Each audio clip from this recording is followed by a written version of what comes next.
ঈদ মোবারক সবাইকে, ঈদের অনেক অনেক শুভেচ্ছা। যে যেখানে আছেন সবাইকে ঈদের শুভেচ্ছা।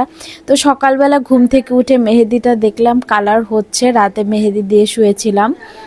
আর এই তো সকালবেলা পরে দেখি আম্মু কোথায়, আম্মুকে যে দেখি কিচেনে। অ্যাজ ইউজুয়াল সবসময় ঈদের সময় অনেক ভোরে আম্মু ঘুম থেকে ওঠে, তারপরে যে যে আইটেমগুলো করার সেগুলো রেডি করতে থাকে। তো এখানে ভুনা শ্যামাই রান্না করছিল, আর এদিকে খিচুড়ি বসাবে। নর্মালি প্রত্যেকবার ঈদে, কোরবানির ঈদে সকালবেলা আম্মু খিচুড়ি রান্না করে, সেটাই করছে।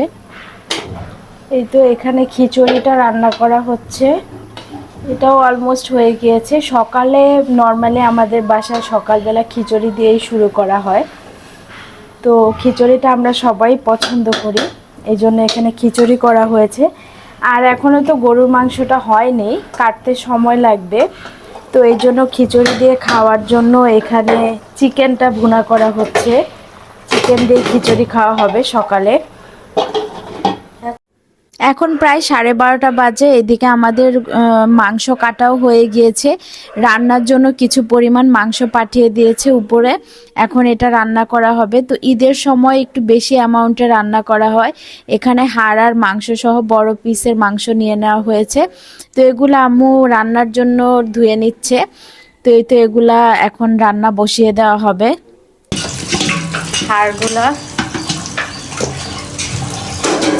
আস্তে ধরে, এটা হাত কাটতে যায়।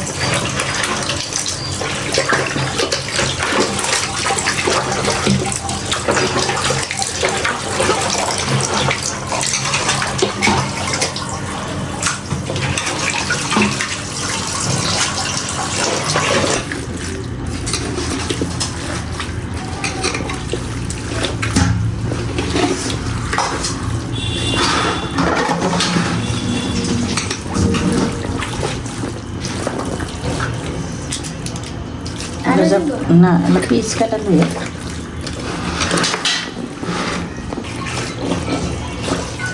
মিশালটা কিন্তু আমি উঠাইতে পারি না।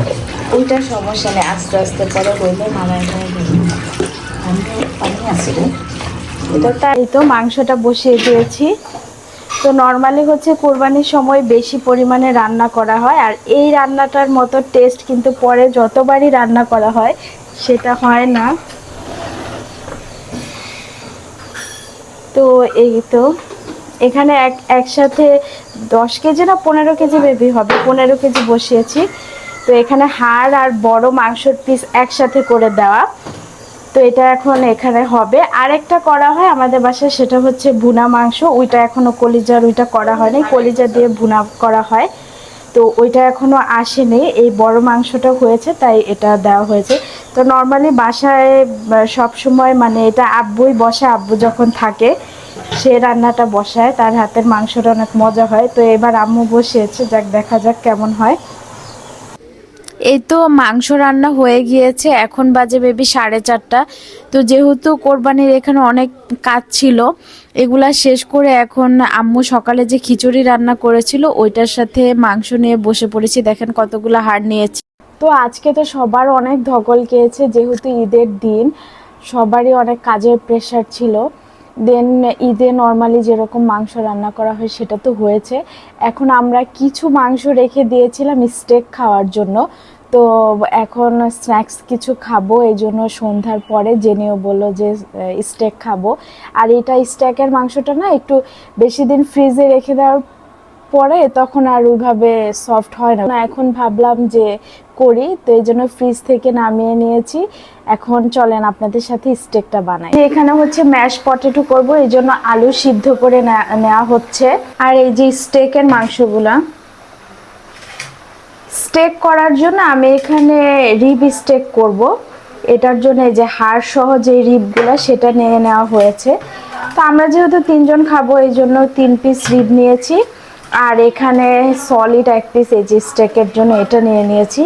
এটাতে আমাদের হয়ে যাবে টোটাল। বরফ ছেড়ে দিয়েছে, তো এখন বাকিটা প্রসেস করব। এখানে এগুলো ওয়াশ করে রেখে দিয়েছি, ওয়াশ করা হয়ে গিয়েছে। এখন জাস্ট বাকি মশলা, এখানে তো বলতে মশলা ওই রকম কিছু লাগবে না। এই তো এখানে হচ্ছে হোয়াইট পেপার আনা হয়েছে আর ব্ল্যাক পেপার। তো আমাদের ব্ল্যাক পেপারটাই লাগবে, হোয়াইট পেপার দিব না।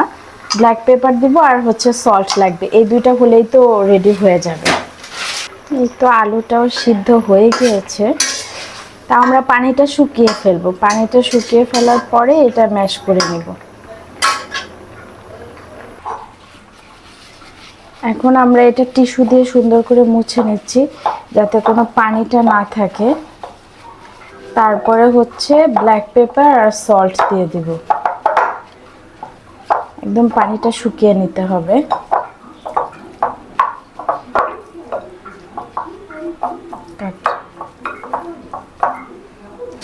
এটা হয়ে গেছে শুকনা। আর এখানে আমরা আমুলের বাটারটা নিয়ে নিয়েছি, এটা দিয়ে ম্যাশ পটেটোটাও করব আর এটাও ফ্রাই করব এটা দিয়ে। আর এখানে আমরা হচ্ছে গার্লিক নিয়ে নিয়েছি কয়েক কোয়া, এটা দিয়ে ফ্রাই করার জন্য। তো এখানে আমরা হচ্ছে গোলমরিচটা দিয়ে নিলাম আর সল্ট দিব, সয়া সস আর সাথে একটু সয়া সস দিব। তো আগে সল্ট আর গোলমরিচটা দিয়ে মাখায় নিচ্ছি, তারপর বাকিটা দিব। সাথে হালকা সামান্য একটু সয়া সস দিব, এটা না দিলেও হয়, তারপর জাস্ট একটু অ্যাড করব। That's it. এই যে এখানে আমরা বাটার দিয়ে দিয়েছি আর একটু সাথে অয়েলও দিয়ে দিব, হালকা সামান্য, আর লাগবে না। তো এতে এখানে আমাদের মাখানোটা হয়ে গেছে। এখানে আমরা সাথে সামান্য একটু সয়া সস দিয়ে নিয়েছিলাম। তো এখন বাটারটা মেল্ট হয়ে গিয়েছে। আচ্ছা, চুলাটা একটু কমিয়ে দিলাম।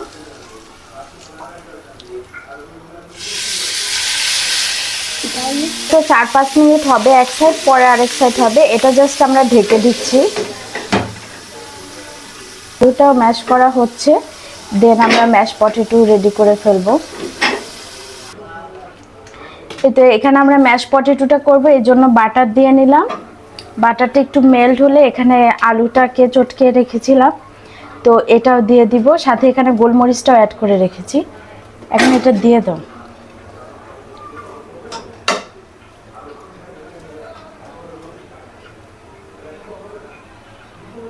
বাটার আমার মনে হচ্ছে যে আর একটু লাগবে।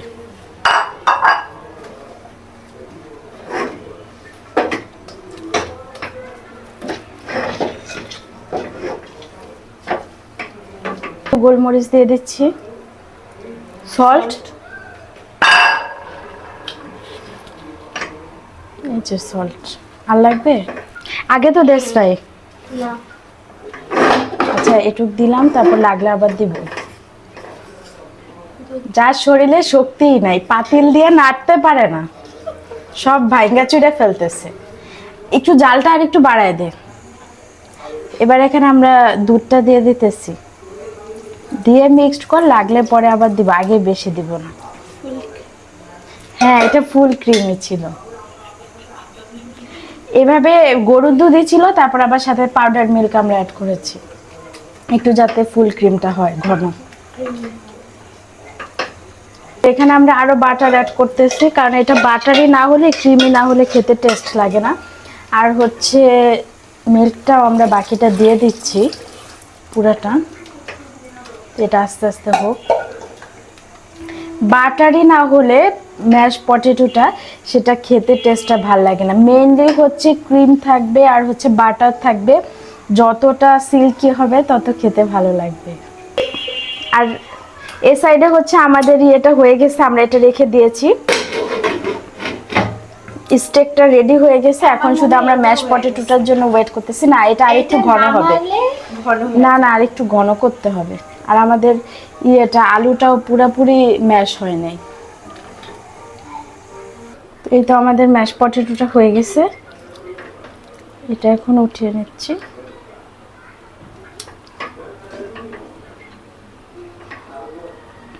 আর একটু ভালো হতো যদি আলুটা আর একটু ম্যাশ হতো, তো আলুটা ম্যাশ একটু কম হয়ে গেছে। যাই হোক, ব্যাপার না, যেহেতু বাসায় খাচ্ছি। আর এখানে আমাদের স্টেকটাও হয়ে গিয়েছে।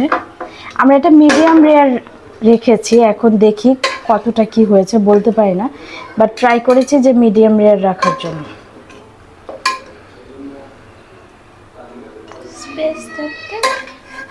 এটা তো তুমি বুঝবা না।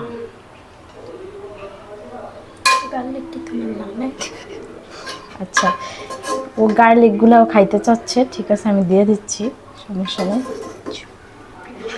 হ্যাঁ, জুসটা দিব?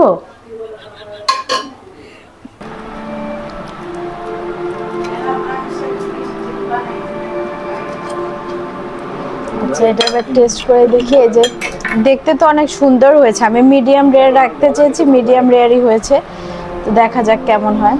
কতজন দোষ বন্ধু আমাদের আশা দিচ্ছে, হুম, ফাইনালি শেষ পর্যন্ত কিছুই হয়নি। Too good. আপনার সাথে আমার 2 দিনের পরিচয়, আপনাকে আমার ভালো লাগছে। শুধু শুধু আশা দিয়ে এই ভালো লাগাটা নষ্ট করতেছেন ভাই। আমার এই যে নিজেদের পরিবারের মধ্যে ম্যাশ পটেটোটাও কাজই আছে, খুবই সুন্দর।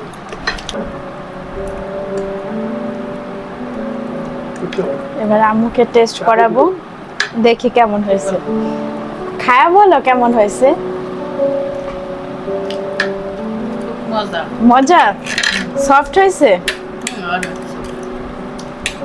অনেক মজা হয়েছে। এটা কিছু বেশি করে ফেলেছেন, বড় কোনো কারণ নেই। আপনার তেমন কিছু ওকে, আজকের ব্লগটা এই পর্যন্তই। আমরা এখন খাওয়া শেষ করি। দেখেন কি অবস্থা হয়েছে প্লেটে, সবাই একসাথে খাচ্ছি। তো নেক্সট ব্লগ নিয়ে আবার আসছি। আমার ব্লগটা যদি ভালো লাগে অবশ্যই like comment share and subscribe করে দিবেন। টিল দেন টেক কেয়ার, আল্লাহ হাফেজ।